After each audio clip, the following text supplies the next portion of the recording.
بسم اللہ الرحمن الرحیم۔ مئۃ عامل کا ایک سبق جس کی طرف توجہ کرنا بہت ضروری ہے۔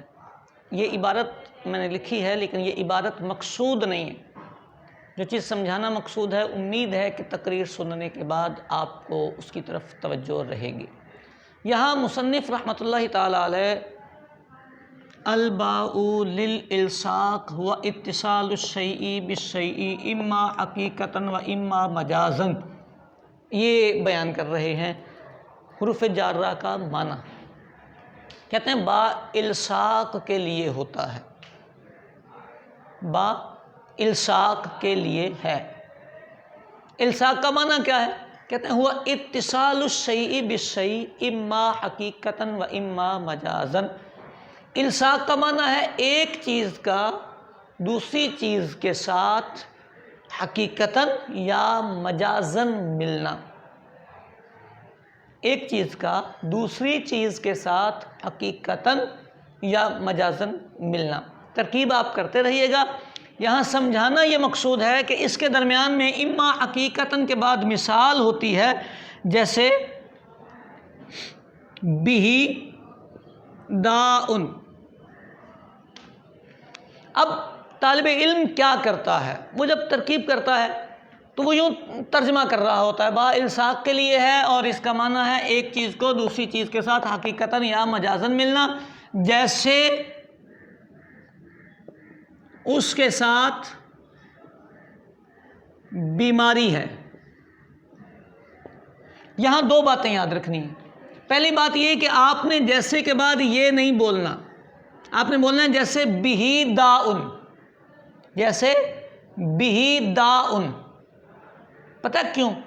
اس لیے کہ آپ سے یہ ساتھ نہیں پوچھا جا رہا، آپ سے اس با کی مثال لینی تھی اور آپ کو یہی بولنا چاہیے، جواب میں بھی یہی لکھنا چاہیے۔ آپ بتانا چاہ رہے ہیں جی با الصاق کے لیے آتا ہے، تو الصاق کے لیے آتا ہے تو یہ با یوز کر کے دکھائیں گے آپ، تو مثال میں با آپ کا آنا چاہیے۔ آپ بولیں گے بہی داء۔ اب آپ اس کی وضاحت کریں گے تو وضاحت میں یہ والے جملے آپ بولیں گے، لیکن اس جملے کو بھی درست کرنا چاہیے۔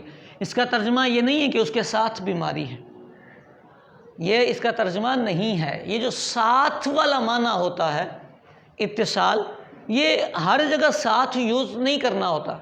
آپ کو بیماری لگتی ہے یا آپ کے ساتھ بیماری ہوتی ہے؟ آپ کو بیماری لگتی ہے، آپ پر بیماری ہوتی ہے۔ بہی داء، اس پر بیماری ہے، اس کو بیماری ہے، یوں کریں گے ترجمہ ہم۔ یہ جو آپ نے پر یا کو کیا، یہ اسی با کا ترجمہ ہے اور یہ الصاق کو ہی بیان کر رہا ہے۔ الصاق بیان کرنے کا یہ مطلب نہیں کہ آپ کی اردو ہی خراب ہو جائے۔ اردو بابا آپ کی اپنی ہے، اردو سیٹ رہنی چاہیے، ٹھیک ہے؟ تو آپ بتائیں گے اس پر بیماری ہے، پھر اس کی جب آپ اور وضاحت کریں گے تو آپ سامنے والے کو یوں سمجھائیں گے کہ دیکھیں جی بیماری اور بیمار کا جو تعلق ہوتا ہے، یہ جو بیماری بیمار کے ساتھ ملتی ہے یہ حقیقتاً ملی ہوتی ہے، بالکل ٹچ ہوتی ہے، ایک اس پر مسلط ہوتی ہے۔ تو یہ آپ وضاحت میں چیزیں بیان کریں گے۔ جب آپ سبق میں بتائیں گے تو جیسے بولیں گے جیسے بہی داء، اس کا مطلب ہے اس پر بیماری ہے۔ اچھا، دوسری مثال بھی ساتھ ہی دی ہے، وہ بھی ہم کر لیتے ہیں۔ و اما مجازن کی مثال دی ہے، جیسے مررت بزید، میں زید کے ساتھ گزرا، جی نہیں۔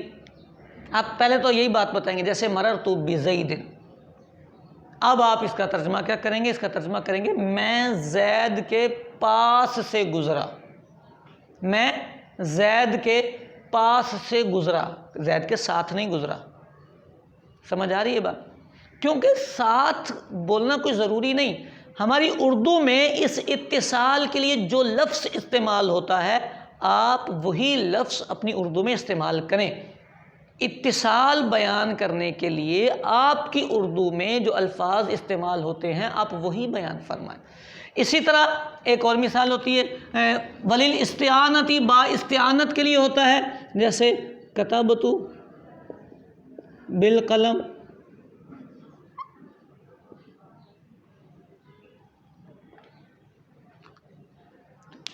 میں نے قلم کے ساتھ لکھا۔ یہ تھوڑا تھوڑا بولا جاتا ہے۔ لیکن زیادہ یہ بولا جاتا ہے میں نے قلم سے لکھا ہے، میں نے ہاتھ سے لکھا ہے، میں نے سیاہی سے لکھا ہے، میں نے مارکر سے لکھا ہے، اس سے بولا جاتا ہے۔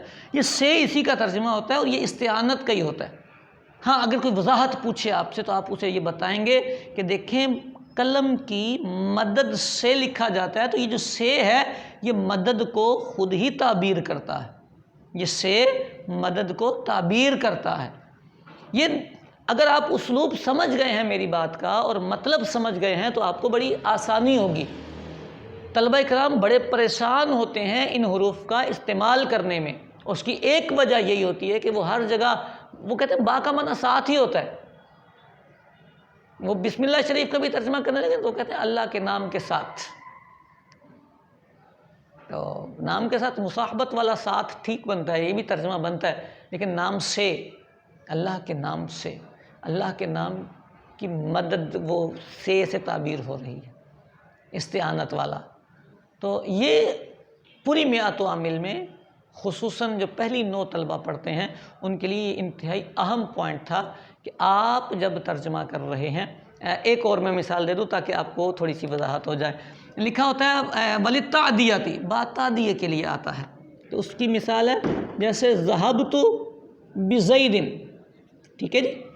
اب وہ کہتے ہیں میں زید کے ساتھ گیا، جی نہیں، یہ تعدیے کا با ہے، اس کا معنی ساتھ نہیں ہونا، سے بھی نہیں ہونا، اس کا معنی یہ ہونا ہے کہ اس با نے اس کو بدلنا ہے، ای اذهبتہ۔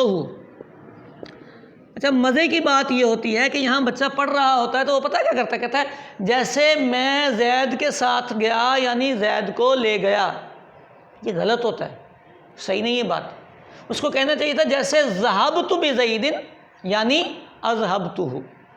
اب اس کی وضاحت کر دے وہ کہ جی یہ جو ذہبت بزید ہے اس میں جو با آیا ہے، اس با نے ذہبہ کا معنی اذہبہ کر دیا ہے، ذہبہ لازم تھا اس کو اس نے متعدی کر دیا ہے۔ اللہ کرے کہ یہ کچھ باتیں آپ کے ذہن میں رہ جائیں تو پڑھانے والوں کو بھی پڑھنے والوں کو بھی یہ اسلوب اللہ نے چاہا تو فائدہ دے گا، اور یہ چیزیں بہت اہمیت کی حامل ہوتی ہیں خصوصاً ترجمہ کرنے میں۔